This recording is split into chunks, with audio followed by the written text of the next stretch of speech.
When I am gone the week after spring break, the way we will do notes is simply I'm going to spend today actually after school recording some lessons. She would just press play and play it through the speakers. I'll try to get that closer, so the microphone closer so my voice is loud enough. You'll need to tell teacher to press pause, to pause the video, because when I normally give you guys time to write things or something to that effect, of course I'm not going to do that when I may even on the video. You might press pause now and give yourself time to write this down. That way I'm at least teaching the material. Okay. 6.1 is simplifying.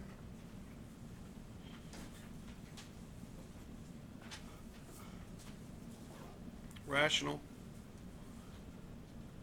expressions.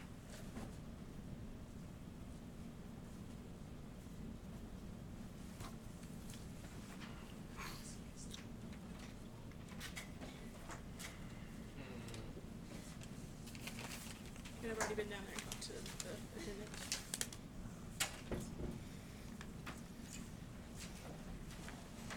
Chelsea.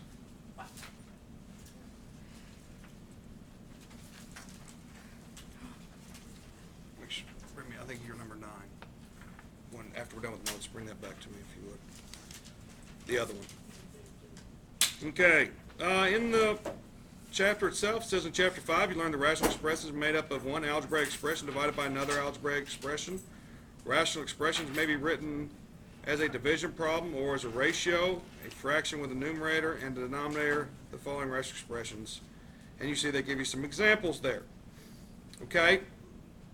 The ones we're going to deal with today, simplifying, are ones where we only basically have one term on top, and one term on bottom.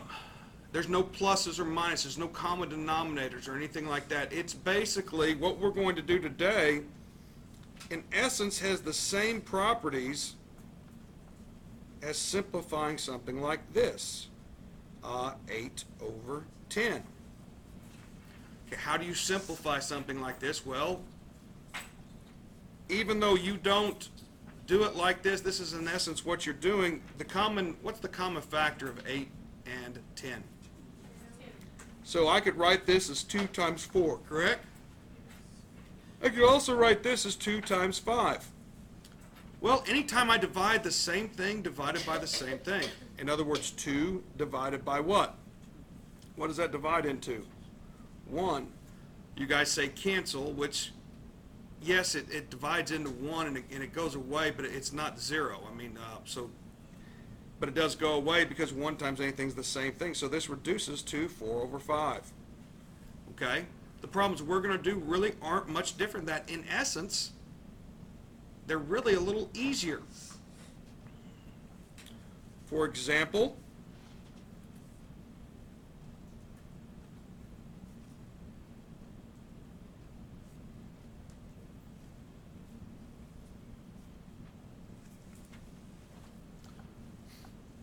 we're going to simplify something like this. X to the third, how could I write that? Expand it. X times, come on, times X times what? X times, what about Y to the second? That is the whole top there in expanded form, is it not? Everyone look up here and tell me whether it is or isn't. You see how this is that? Yes. Well, how about this? How should I write x to the fourth? X times what? Times x times x. What else am I multiplying here? So in essence, I have one big multiplication problem on top, one big multiplication problem on bottom. If there are no pluses or minuses here, I can simplify this. Everyone look up here. So what happens to this x? It cancels with what? What about this x?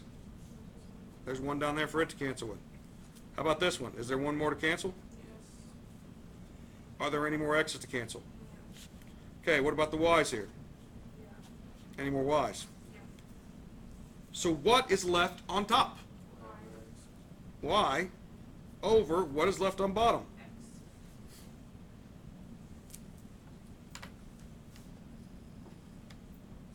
Is that hard? It's really not, is it?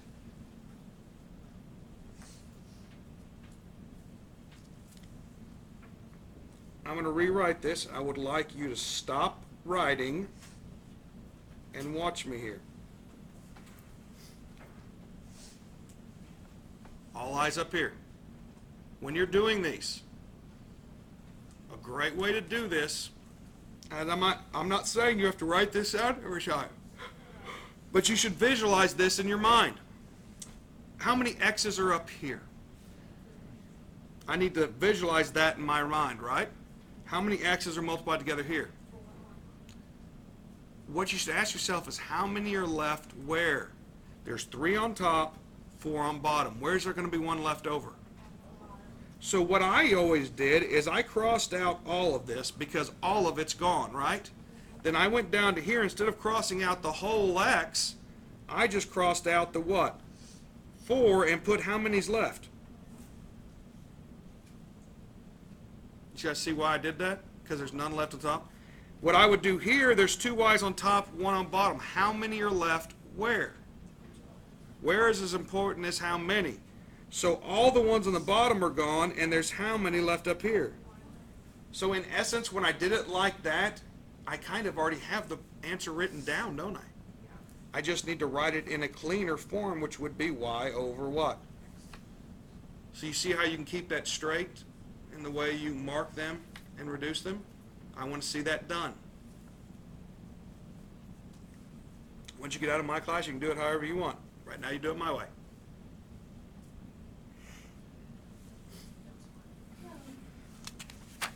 Now, of course, we're going to have some problems that are a little crazier, have more in them.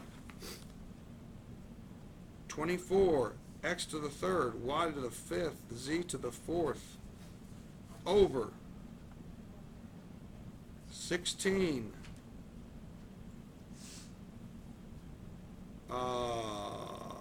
x, y to the seventh, z to the second.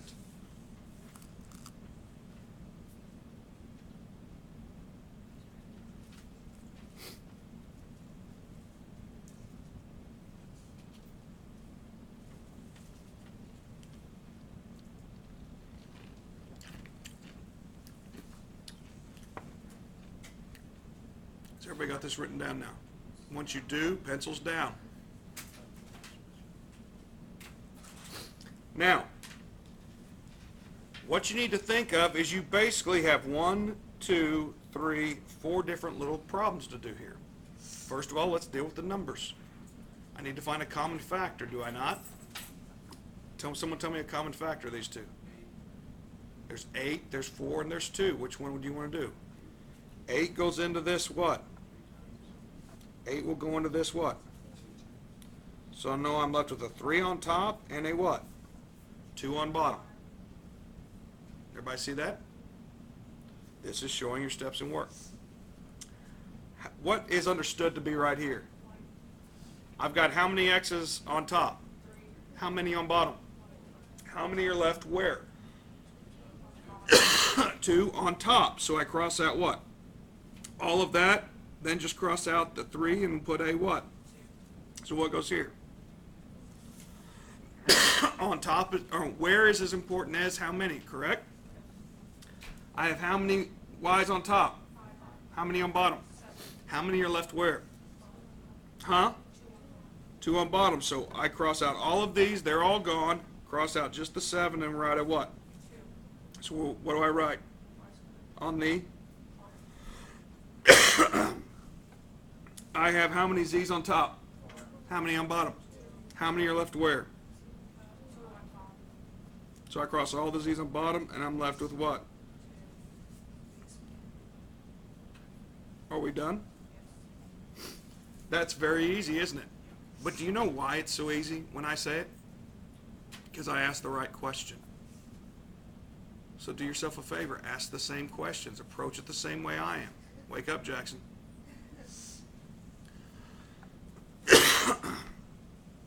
Now, some things that might throw you for a little bit of a wrinkle.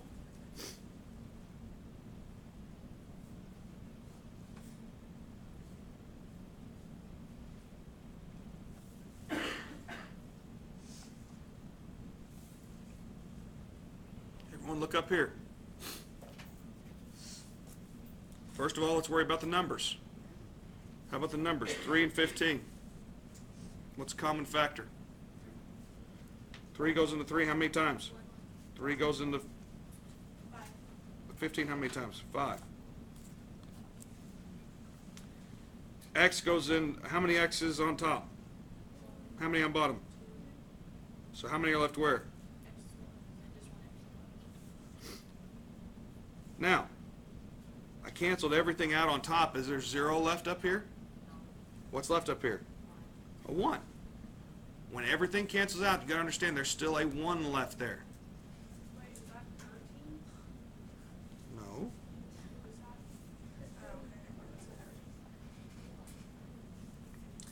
What's left on bottom?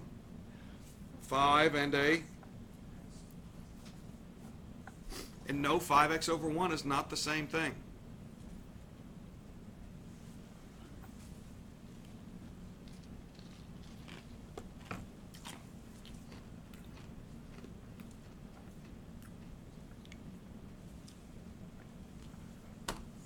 Last example.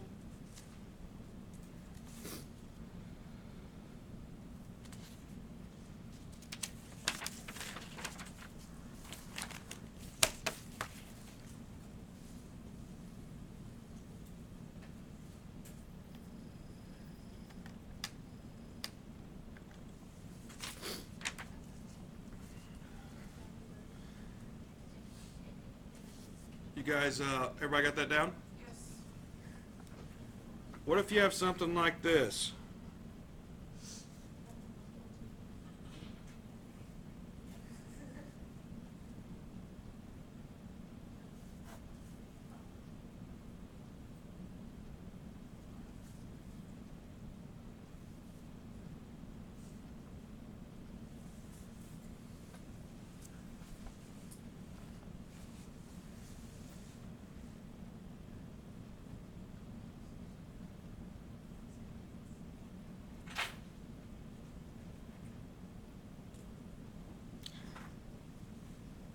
As corny as it sounds, before we do this, can you guys answer me this question? What is stickman divided by same stickman?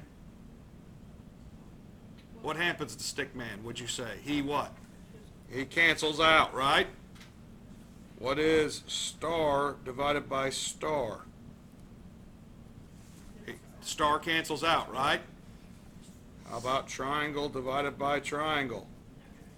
Cancels out, right? So is this any different than is this really any different than this problem? X squared y over x y squared, well, I'll write it over here. X squared y over y, or x y squared. Look at this and look at that. Is there any difference between those two? Really not in concept. What I mean is, we've got two 2y squareds up here, right? This is like 2y plus 8 times 2y plus 8 times 2y minus 3. On the bottom, it's like what? 2y plus 8 times 2y minus 3 times what? What happens? One of these cancel out with one of those, leaving what? 1 on top, right? This 2y minus 3 cancels with what? That 2y minus 3. Agreed?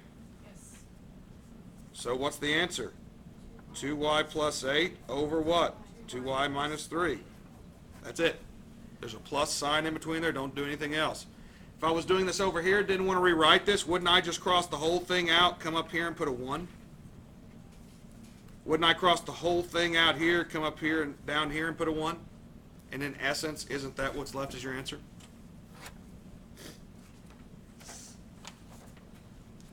We're going to do numbers 1 through 15, write problems. Draw figures, show all steps, and work. Due tomorrow.